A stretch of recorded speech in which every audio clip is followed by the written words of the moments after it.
Chapter 4 Recovering Thomas Jefferson.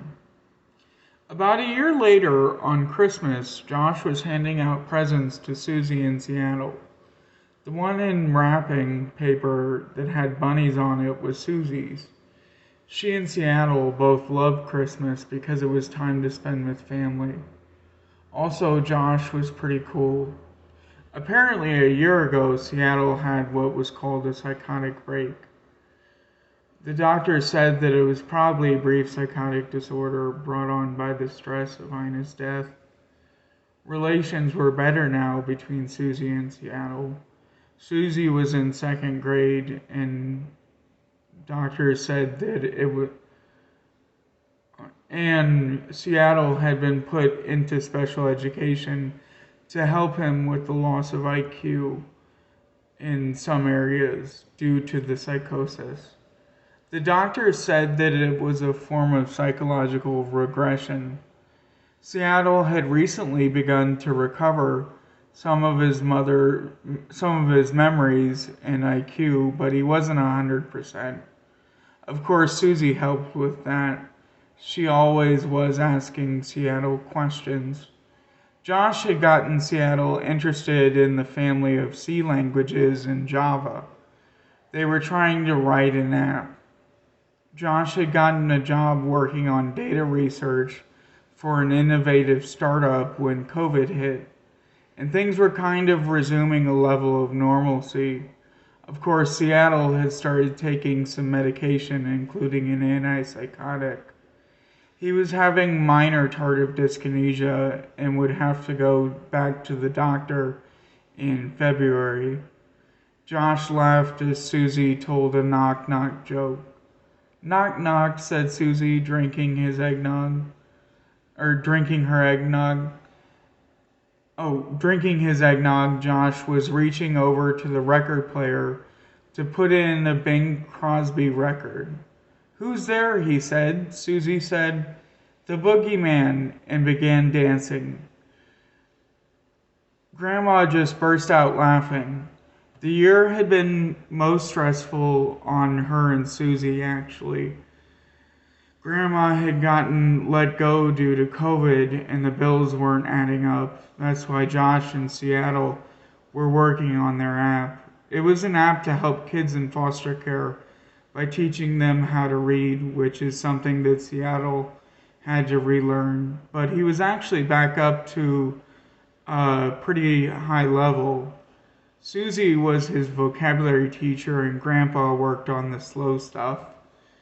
Seattle still was constantly monologuing to the rest of the family about the different C languages.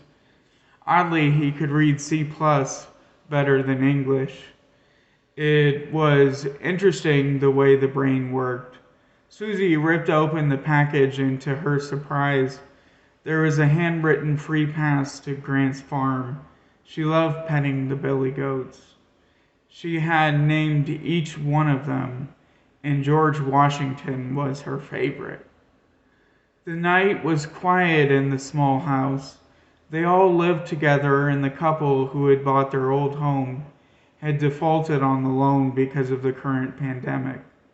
Grandma had to rush to get all the milk, eggs, and toilet paper she could while Susie and Seattle were at Forest Park Elementary School.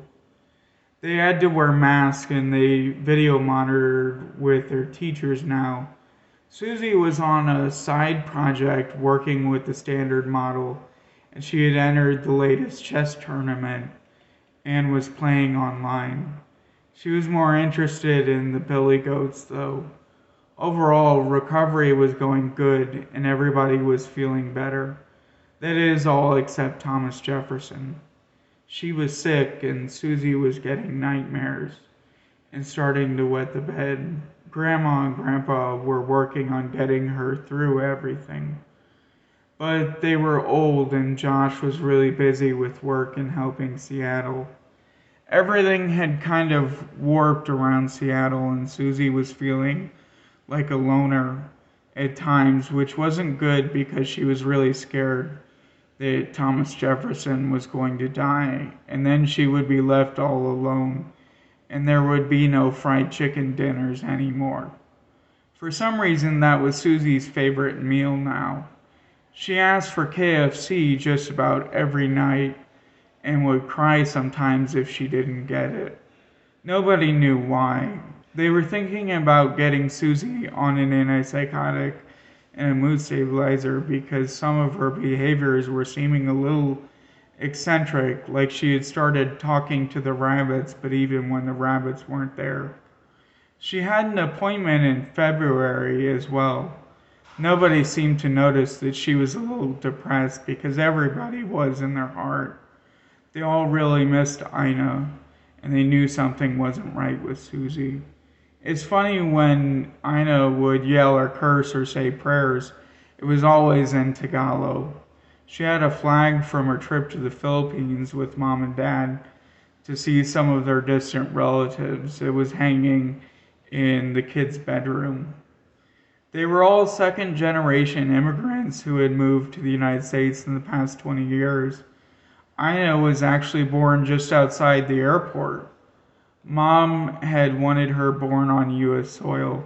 It was very important to her that Ina was a naturalized U.S. citizen. Funny enough, that's when they had met Josh's mom and dad. Grandma and Ina's mom were both born in the same hospital room. It was Grandma who convinced Michael and his wife to come to St. Louis. They had talked about the Cardinals in Busch Stadium and the changing of the seasons. Could you believe it? Michael and Ina's mom had never seen snow. So now they would get a chance. Susie loved going sledding on Art Hill. It was fun. She loved the snow. Seattle couldn't stand it, sensitivity issues. Seattle, on the other hand, had been born on a trip to Seattle, of all places. They had just left Las Vegas and were heading up to the city when they had to stop the tour bus. It's funny how those things tended to happen. Yep, it was a different Christmas. They couldn't go sledding, and they couldn't do a lot of things. It was interesting, though. Seattle opened a present with a checkered pattern, and inside was a book on how Deep Blue was programmed, the computer that beat Gary Kasparov. May 11th, 1997. Cool, he shouted. Susie said assuredly, no fair. That's when she looked over at Thomas Jefferson. She was passed out sleeping. Susie stopped for a minute, and as tears welled up in her eyes, Grandma grabbed a hold of her as she began to have a meltdown. Hold her legs, Josh. Susie, calm down. I know you miss Thomas, but Susie just couldn't take it anymore. She just couldn't take it. They had to calm her down overnight, and when she was done raging and had fallen asleep, they tucked her in bed upstairs.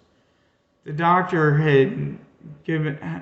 Sanchez had given them instructions on what to do in case something had happened. She looked